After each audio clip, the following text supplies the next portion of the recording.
Thank you very much, Saul. Thank you, all of you.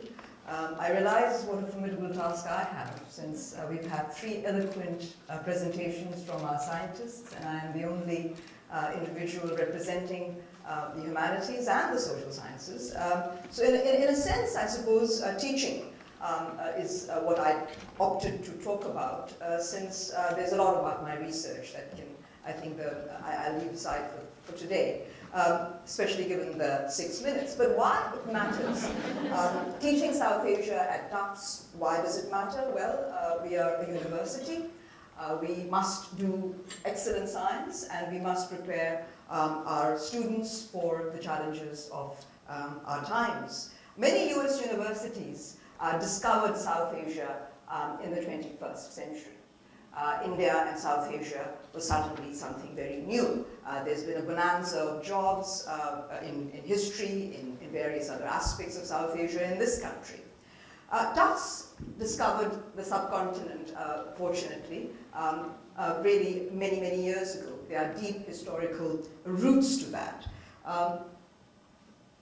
Even before I arrived, and in fact long before I arrived, Tufts was engaged with the study of South Asia, and Freeland Abbott, whom Saul remembers very well, was teaching South Asia at the history department, and he's also the author of several excellent research articles and a very fine book on Islam and Pakistan, and he'd been teaching since the 50s.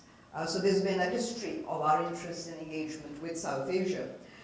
Systematic scholarship on South Asia at Tufts, however, really began in about the mid-1980s.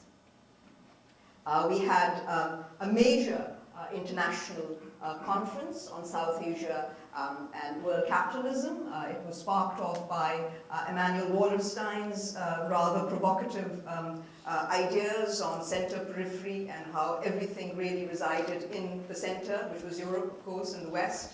And of course, we had the ASEAN Auditorium at Tufts, which I think takes 300 people, full of very angry scholars who arrived and took on Emanuel Wallerstein. And the result was this book, South Asia and World Capitalism, which includes the publications of several leading scholars in the field. It came out it came out soon after the conference in December 1986, and it was an interdisciplinary work. We've been doing interdisciplinary work for years. The Center for South Asian and Indian Ocean Studies, which was formally launched in the fall of 1989. Thanks, I really must say, to Saul Gittelman's strong support for the initiative.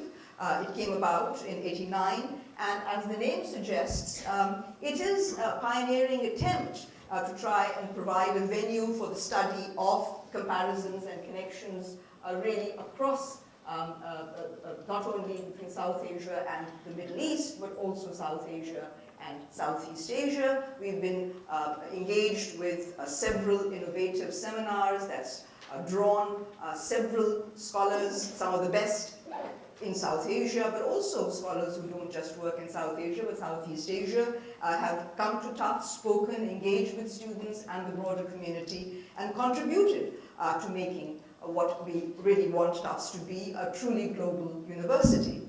The center, with its innovative seminars and conferences, became really a magnet for scholars of South Asia from different parts of the world. Another important conference held at Tufts led to the publication of this book, which I'm happy to report is in its 12th print in India, and of course is read widely elsewhere as well. By regularly crossing Packard Avenue, that separates arts and sciences and the Fletcher School, we've been able to make an impact on policy. The way we teach South Asia to our students at Fletcher makes a big impact in how they think of South Asia when they do take on their positions in the American establishment, whether the State Department. So I think we're trying to have an impact through the Fletcher School in terms of explaining South Asia. Culture matters. You can't just have broad sort of maps and understand. There has to be much more interaction with the cultures of South Asia and the complexities of it as well. Meanwhile, graduate students were admitted from 1993 onwards. Tufts has a PhD program in South Asian history, modern South Asian history, which I think is became one of the best programs of its time. Excellent PhD dissertations were produced by our students that have become excellent first books from excellent presses. So Tufts has been contributing not only in scholarship on South Asia and the broader Indian Ocean region, but also really preparing the next generation of scholars and teachers of South Asian, with a South Asian focus, and really providing some of the most productive young assistant and associate professors of this country teaching South Asia. I'm very proud to say that, and it's something that we need to acknowledge that Tufts has done really well. At the same time, we've been devoted primarily, like all of my colleagues, to our core mission of providing a high quality, liberal arts education with a strong South Asian content. We talk about globalization, but I think it's extremely important to realize that globalization doesn't mean losing all sense of the specific and the specificity. We will be enriched only if there is an interface, creative interface, between thinking big, but not losing sight of the small as well. So I think it's that interface we talk about. We've been at the cutting edge of the revolution in digital humanities. We've been teaching, we were very fortunate because we got a grant from the Provost's office to hold conferences on Islam in the Indian Ocean Rim, and we've developed these. I don't know whether this will work, but so let me just explain what this is. The video player comprises 3 different functions put together. One is this, which is the actual video that streams. The other is a box with the transcript of the video that scrolls as the video streams.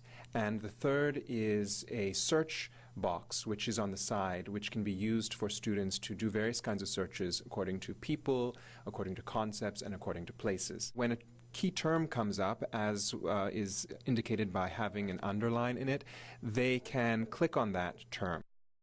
We want our students to be able to use the internet, the electronic media creatively, not just for social purposes, but for intellectual purposes. And that does require getting them to deal with maps, ideas. And so we have been recording, so top scholars have been coming to Tufts, we've been recording their lectures, and then the students are able to engage with them in their own study and their own research. And this is a project, an ongoing project, that we hope to build on in the future as well. I'd like to emphasize that Tufts' research and teaching efforts have been genuinely subcontinental in scope. They're not about one place. It's not just about India. India is big, India consumes most of our interests, but it is engaged with the whole region. We are looking at the different countries of South Asia, and we bring scholars from all of them. It is in that spirit that I wrote my recent work, which is called The Pity of Partition, which is about a short story writer. It's also my evolution, being a historian of the partition of India, to studying, going back to partition, but this time with literature, using more literary sources, and I had a perfect subject in Mantu, who wrote about the violence that attended partition in a very moving and dispassionate fashion.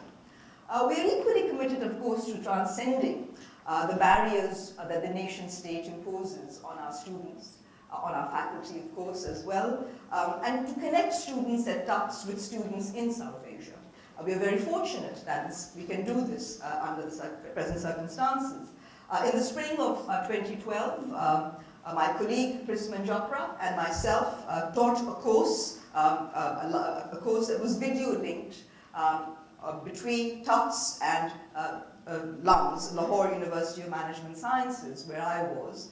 And so 2 classrooms were linked, and I'd like you to see a little bit of that. of how that works. This was one, I mean, Pakistan is a country which is primarily regarded as violent prone. Very few people want to go there, but I think there are some excellent students there. And this opportunity to connect classrooms seems to be the next way forward of our teaching. I dream of the day when I will be preparing a syllabus where my first class will be taught ancient Indian history. I'll call Delhi University, my colleague there. I'll call somebody at Cambridge next, and we'll connect. So I think this is what we're trying to do, develop something creative, but let's see whether this works. 1813 is referred to as the straightforward mercantilist phase of plunder of India's resources by the English East India Company, right? Out in terms of what you found problematic with Said and how universalist was the West in the 19th century. What I found very problematic about Edward Said and his reading on Orientalism, basically his book, was that how he was very against generalizations of people. Discourses versus the individual little people, how do they relate? Shyam.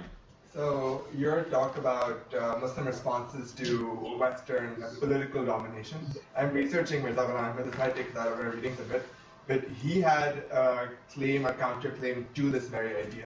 Okay. In future, we are planning to connect classrooms of this kind. Tufts is now, the next one is going to be with Bangladesh. We also hope to expand our technology once we have the technology available to connect with classrooms at Tufts, India and Bangladesh and Pakistan, and really get the students talking.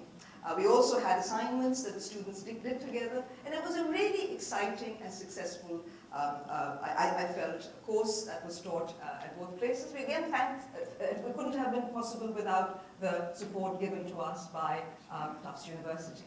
It was entirely supported by Tufts. So I'm really proud to say that we were trying to do that. As you can see, Tufts has been ahead of the game in teaching about a part of the world that has become extremely important economically as well as strategically.